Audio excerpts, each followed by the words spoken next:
বলে যে আপনাকে প্রসূতি মৃত্যু কালো তালিকাভুক্ত স্যালাইনের জন্য হয়েছে, কিন্তু ডাক্তারদের ষড়যন্ত্র হয়েছে। এই ডাক্তাররা এত বদমাস, যেহেতু তারা অভয়ার বিচার আলাদা করে কিছু পায়নি, এই ডাক্তারগুলো এতটা বড় অমানুষ, এই ডাক্তারগুলো এই কোম্পানিটাকে মেলাইন করে, পশ্চিমবঙ্গকে মেলাইন করে মুখ্যমন্ত্রী তথা স্বাস্থ্যমন্ত্রীকে ছোট দেখানোর জন্য প্রথমে কর্ণাটকে মানুষ মারলো, কর্ণাটকে মানুষ মারার পর তারপর তারা পশ্চিমবঙ্গে এসে মারলো। এমন মূর্খ একটা সরকার, আমি ভাবি এর মাথায় যারা বসে আছে তারাও কিছু, আইএসরাও কি গন্ড মূর্খ? জলে নুন গুলে দিয়ে দেবে।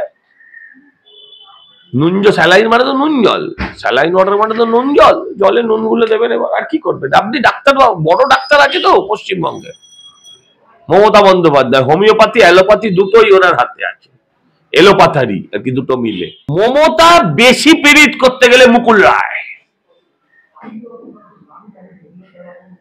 বেশি যারা পীড়িত করেছে তাদের সকলের ভাগ্যে লাস্ট হচ্ছে ভাইপো, লাস্ট সিন হচ্ছে ভাইপো। কিষানজি ছেড়েই দিন, কিষানজি না না, বিমল গুরু কত কাছে ছিল না, যখন ব্যবহার করার দরকার হতো করতো। আপনাকে বুঝিয়ে বলছি যে মমতা বন্দ্যোপাধ্যায়ের কোনো বন্ধু হতে পারে না। কে বলেছে আপনাকে প্রসূতি মৃত্যু কালো তালিকাভুক্ত স্যালাইনের জন্য হয়েছে, কিন্তু ডাক্তারদের ষড়যন্ত্র হয়েছে। কুণাল ঘোষের কথা আপনি শোনেননি? কুণাল ঘোষ কি বলেছেন? যে ষড়যন্ত্র আছে কিনা দেখতে হবে, সিআইডি তদন্ত করবে। সিআইডি তদন্ত করতে করতে কর্ণাটক চলে যাক। এই ডাক্তাররা এত বদমাস, যেহেতু তারা অভয়ার বিচার আলাদা করে কিছু পায়নি, এই ডাক্তারগুলো এতটা বড় অমানুষ, এই ডাক্তারগুলো এই কোম্পানিটাকে মেলাইন করে, পশ্চিমবঙ্গকে মেলাইন করে মুখ্যমন্ত্রী তথা স্বাস্থ্যমন্ত্রীকে ছোট দেখানোর জন্য প্রথমে কর্ণাটকে মানুষ মারলো, কর্ণাটকে মানুষ মারার পর তারপর তারা পশ্চিমবঙ্গে এসে মারলো। আমি ভাবি একটা ডাক্তারের ছেলে এত বড় কুলাঙ্গার হতে পারে? ডাক্তারদের অবহেলায় মৃত্যু হতে পারে, ডাক্তারের ত্রুটিতে মৃত্যু হতে পারে। আপনি আমাকে বলতে পারেন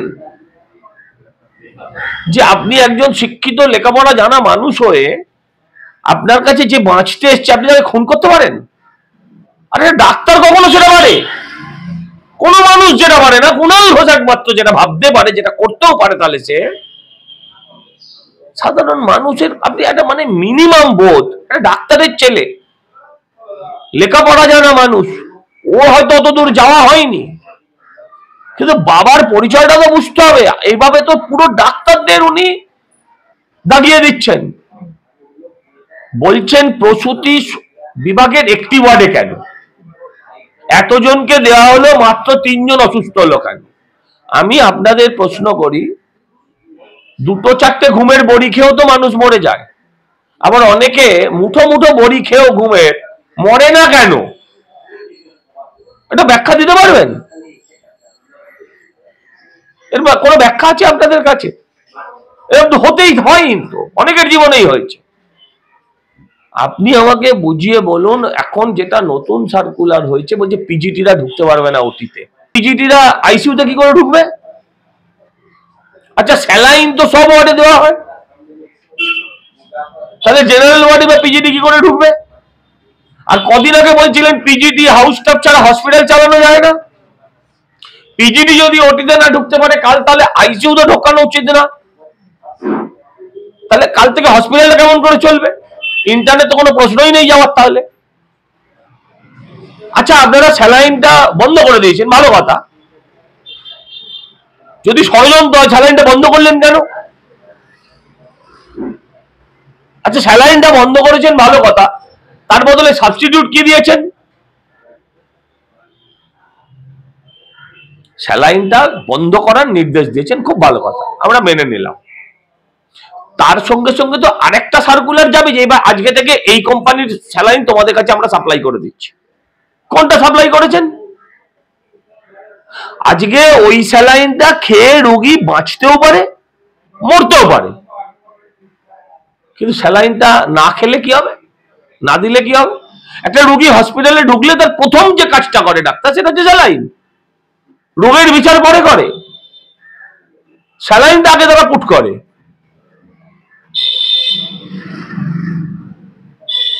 এমন মূর্খ একটা সরকার, আমি ভাবি এর মাথায় যারা বসে আছে তারাও কি, সব আইএসরাও কি গণ্ড মূর্খ? যে একটা সাধারণ বুদ্ধি, এর জন্য আপনাকে কোনো আইএস, আমলা, WBCS, ডাক্তারি পাস করতে হবে না। আপনি যে খাবারটা পাঠিয়েছেন সেই খাবারটা অখাদ্য হয়েছে, সেই খাবারটাই বিষক্রিয়া হচ্ছে, আপনি খাবারটা তুলে নিন, কিন্তু তার বদলে সাবস্টিটিউট খাবারটা তো দিতে হবে। চীনে হলে, কোরিয়া হলে তো এতক্ষণ মেরে দিত, চীনে হলে এদের ফাঁসিও হতো, এদের ফাঁসি হতো।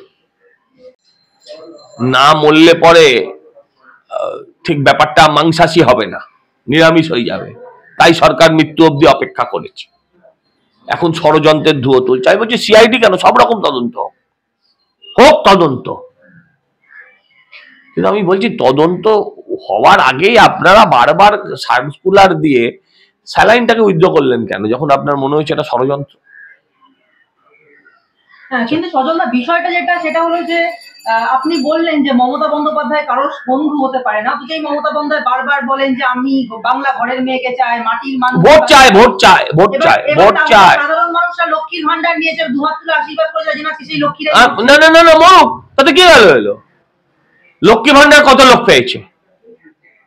লক্ষ্মী ভান্ডার 11 কোটি যদি লোক মানুষ পশ্চিমবঙ্গে মানুষ থাকেন, আমি যদি 50% মহিলা ধরি, এবং সেই 50%-এর 50% যাদের লক্ষ্মী ভান্ডারের বয়স হচ্ছে 45 থেকে 65,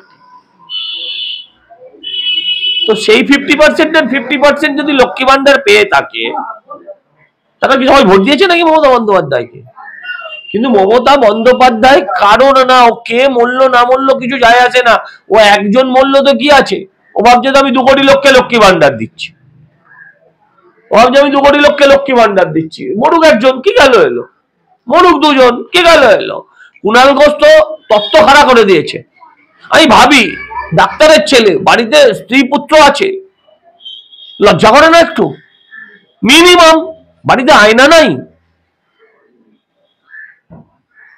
কিন্তু এবার এই যে স্যালাইনটা, এটাকে বন্ধ করে দেওয়া হলো, এবং বিভিন্ন যে হাসপাতালগুলো সেখানে কিন্তু ফ্লুইডটাও বন্ধ করে দেওয়া হচ্ছে। হাসপাতাল কর্তৃপক্ষ বলেছে যে ফ্লুইড আর ব্যবহার করা হবে না, কিন্তু ফ্লুইড বা স্যালাইন এগুলো তো অবশ্য প্রয়োজনীয় জিনিস, এগুলো যদি বন্ধ করে দেওয়া হয় তাহলে এতগুলো লোকজন বাঁচবে কি? জলে নুন গুলে দিয়ে দেবে, নুন স্যালাইন মানে তো নুন জল, স্যালাইন ওয়াটার মানে তো নুন জল, জলে নুন গুলে দেবেন। এবার আর কি করবেন আপনি? ডাক্তার, বড় ডাক্তার আছে তো পশ্চিমবঙ্গে, মমতা বন্দ্যোপাধ্যায়, হোমিওপ্যাথি অ্যালোপ্যাথি দুটোই ওনার হাতে আছে, এলোপ্যাথারি আর কি, দুটো মিলে। হ্যাঁ, তাকে জিজ্ঞাসা করুন, আমায় এই করে লাভ কি? এসব মানে এইসব প্রশ্নের কখনো উত্তর হয় না। যতই ইন্ডি জোটের বন্ধু সরকার তাকে বলে থাকুক যে এই সংস্থাকে ব্ল্যাকলিস্টেড করুন, কাটমানি খাবার গন্ধ পেলে সেখান থেকে কোনো মতেই সরা যাবে না, যতই বন্ধু। একদম, এটা তো নতুন করে কিছু বলতে হবে না, এটা তো নতুন করে কিছু বলতে হবে না। কিন্তু আমি ভাবি যে অন্য যে কোম্পানিকে দেবে সেও তো কাটমানি দিত, এত কোনো মানুষ মেরে কি লাভ হচ্ছে? আরেকটা যে কোম্পানি আরেকটা কাউকে টেন্ডার দিলে, একটু ভদ্রলোক দিলে পরে, আসলে ব্যাপারটা হচ্ছে উনি দেখাবেন আমি আটানায় স্যালাইন দিচ্ছি, হ্যাঁ 10 পয়সায় আমি ইনজেকশন দিচ্ছি, যেটা বাস্তবসম্মত নয়।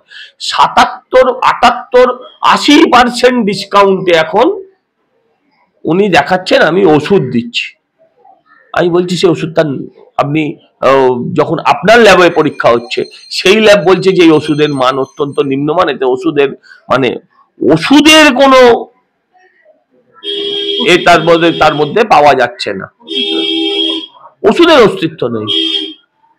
আপনি আমাকে বলুন না, এটা মানুষের জীবন নিয়ে কত ভয়ঙ্কর চিনিমিনি খেলা খেলছে একটা সরকার। আমি ভাবি যে এই বাঙালির আর কোনো কিছু সত্যি হবে না, সব দেখছে, সব বুঝছে, সব জানে, তবু চোখ বুঝে শুয়ে আছে।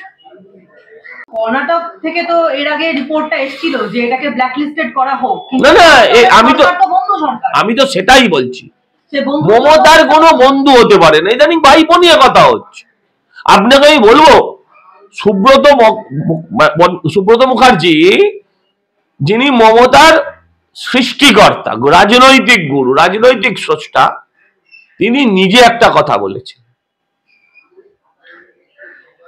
যে বাজার করো ঘুরে ঘুরে, মমতা করো দূরে দূরে। মমতা ঘনিষ্ঠদের পরবর্তী জীবনে কি কি ঘটেছে আপনাকে আমি একটু ব্যাখ্যা করে দিই, 2 লাইন বলি। পঙ্কজ বন্দ্যোপাধ্যায়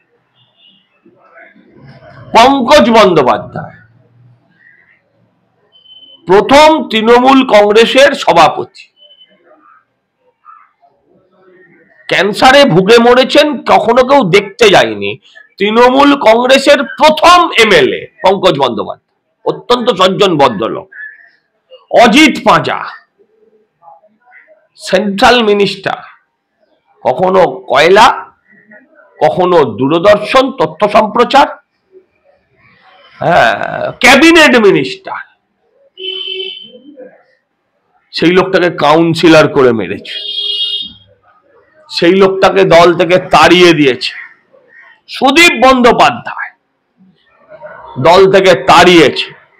কুণাল ঘোষ জেল খাটিয়েছে 3.5 বছর। পার্থ চট্টোপাধ্যায়, মনে আছে আর বালুর কথা? মমতা বেশি পীড়িত করতে গেলে মুকুল রায়, বেশি যারা পীড়িত করেছে তাদের সকলের ভাগ্যে লাস্ট হচ্ছে ভাইপো, লাস্ট সিন হচ্ছে ভাইপো। কিষাণজি ছেড়েই দিন, কিষাণজি না বিমল গুরু কত কাছে ছিল না, যখন ব্যবহার করার দরকার হতো করতো। আপনাকে বুঝিয়ে বলছি যে মমতা বন্দ্যোপাধ্যায়ের কোনো বন্ধু হতে পারে না, আর মমতা বন্দ্যোপাধ্যায় কারোর বন্ধু হতে পারে না। বাংলার যে মানুষ দুহাত তুলে তাকে আশীর্বাদ করেছিল, যে বিজেপি তাকে ক্ষমতা এনেছিল, যে বিজেপির প্রধানমন্ত্রী বাজপেয়ীজির মতন সর্বজন শ্রদ্ধেয়, মোদীর নেতৃত্ব দিলে হতে পারে শ্রদ্ধেয়, সর্বজন শ্রদ্ধেয় ছিলেন বাজপেয়ী, অটল বিহারী বাজপেয়ী। তার মাকে গিয়ে বাড়িতে গিয়ে প্রণাম করে এসেছিল, তাকে পাল্টি করতে ছাড়িনি। যে কংগ্রেস তাকে সর্বস্ব দিয়েছে তাকে পাল্টি করতে ছাড়িনি। আপনি এখন মমতা বন্দ্যোপাধ্যায়ের বন্ধু সরকার খুঁজছেন। আমি বলছি বন্ধু সরকার হোক, যে সরকারই হোক, সেই সরকার তো বন্ধ করে দিয়েছিল। বন্ধ করে তারা তো, এটা তো আপনারা আপনাদের চ্যানেলে দেখিয়েছেন, আপনাদের পোর্টালে দেখিয়েছেন, সমস্ত চ্যানেলে এটা চলেছে। আমার প্রশ্নটা হচ্ছে তখন কি সেটা সরকারের কানে যায়নি?